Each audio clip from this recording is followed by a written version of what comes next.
welcome back to the Homespun Hive. I'm Shelby, and today I just wanted to share with you guys how easy it really is to compost your kitchen scraps. So I have this bucket, and this is what I compost, well, what I throw everything I want to compost into, and then once it's full like this, I take it down to the compost bin. So I'll take you guys down with me to the compost bin in our garden and kind of explain how that works. And then after that, you guys can see a day in the life of my kitchen compost bucket, what kind of stuff we put in it.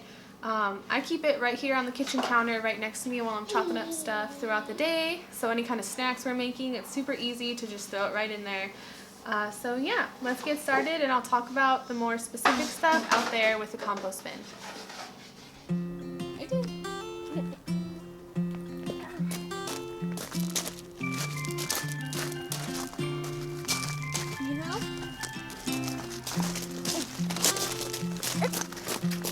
Strong girl! strong girl! Yeah. Get it all the way to the compost pile.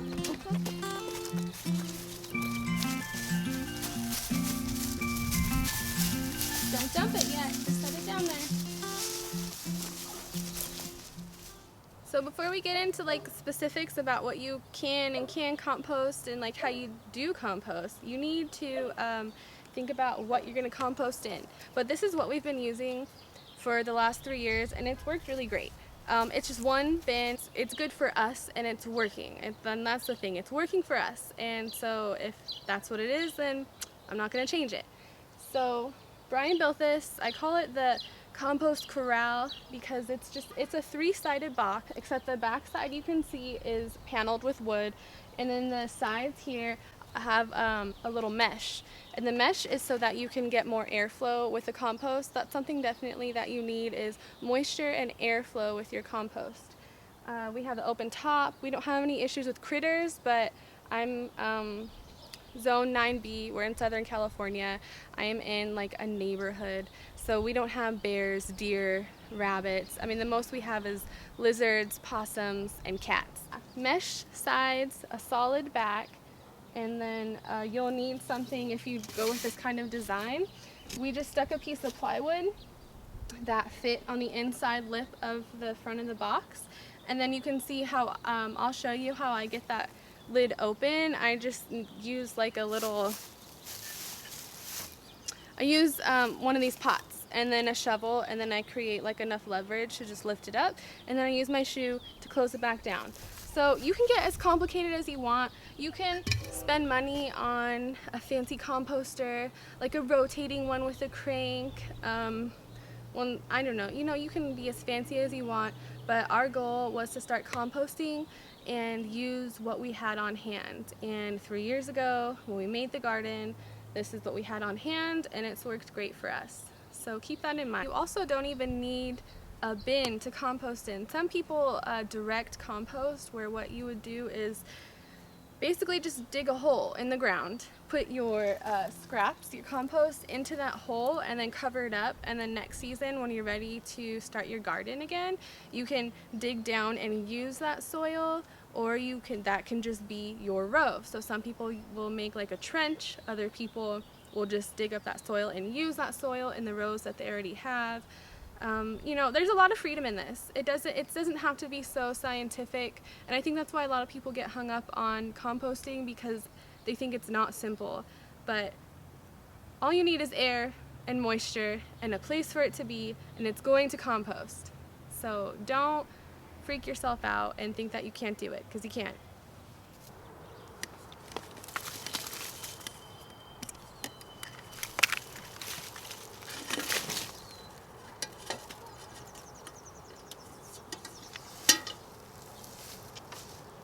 So when you want to know about composting, it's a lot easier to know what you cannot compost versus what you can.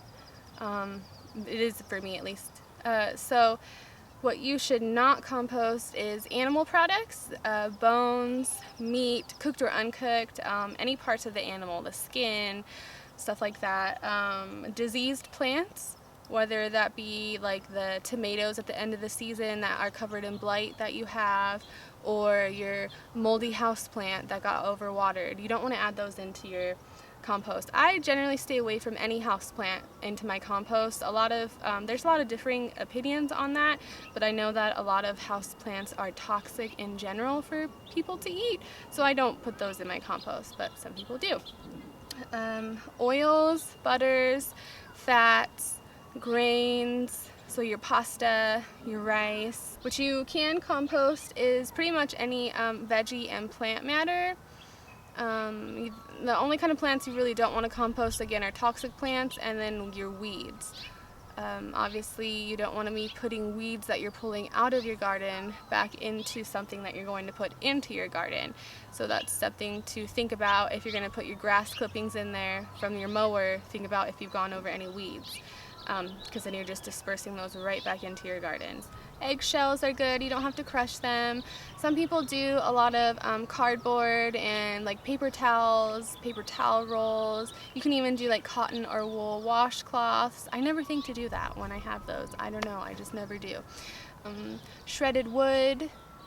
And people just make it so complicated. It doesn't have to be complicated. Just put fruits, veggies, and plant matter, whether that be like leaf litter from the leaves that you collect in the fall. Something else to think about would be your ratios. Again, this can be super technical, and the compost police will say you need 20% brown matter mixed with 80% green matter. So we've never really had to focus on making sure that we had like a good green to brown matter ratio. It's your carbon and your nitrogen, your fruits and veggies, and wood chips or cardboard and stuff like that. But just make sure to diversify what you put in your compost. If you're only ever putting fruits and vegetables in there, you might have like really liquidy, smelly compost, and something that will help balance that out would be wood chips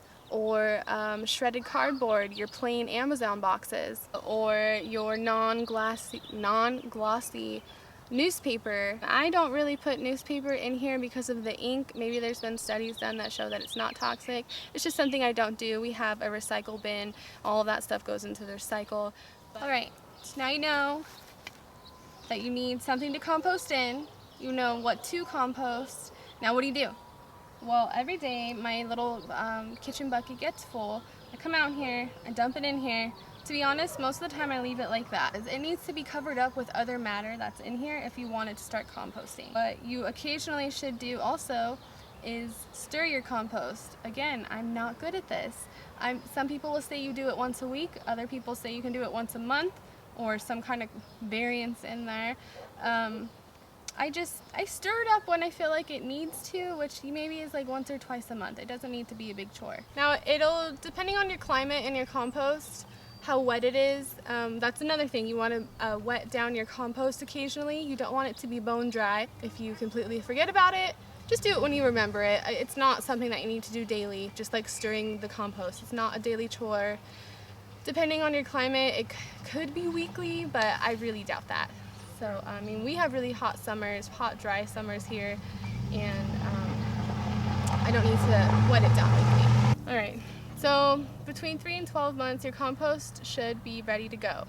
So when you're ready to use that, if you have something like us, what I end up doing is just putting this little pot here, taking my shovel and using it for leverage. Because we have been into our compost a lot already this season to amend our rows, I'm just going to show you in a previous video how that looks when I slide up the door and scrape down our compost and what it looks like when it's finished. It shouldn't have a smell when it's finished, and you shouldn't see any recognizable food particles or anything like that. And if you want to do your garden right, you need to use finished compost for the best results. Alright, I'm hiding in the shade because it warmed up a lot more than it was supposed to today. But I think I'm going to wrap things up here. You guys will be able to watch a day in the life of my little compost kitchen bucket and see what kind of stuff we compost all day. And something else that I didn't talk about yet is how to use your compost. So you get your compost that's completely finished, right? It's going to look like dirt. It's not going to have a smell. It's not going to have little food pieces in there or anything. That's how you know that it's done. And you can just open up your rows and just put it right into your rows, and then cover them with topsoil. Something else you can compost that I didn't talk about is chicken manure. Something else that you want to definitely stay away from is cat or dog feces. Those have the possibility of containing parasites and just bad germs. So chicken manure, rabbit manure, those are really great to add to your compost or just to your garden in general. But if you don't have a garden and you want to compost, check out your local waste services. They might have a sort of curbside compost pickup. You can check out and see if you have a local community garden that you could donate your compost to.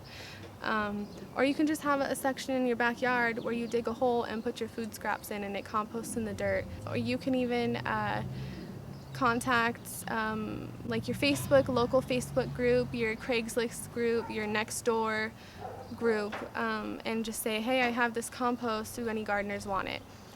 So those are some options for you, but it's really good for the planet. If you didn't know that all of this food waste that we put in our trash and tie up in a nice little plastic bag and get taken to the dump for us can actually take years to break down. And it's just not great to let those kinds of things slowly leach out. They can even contaminate our water sources.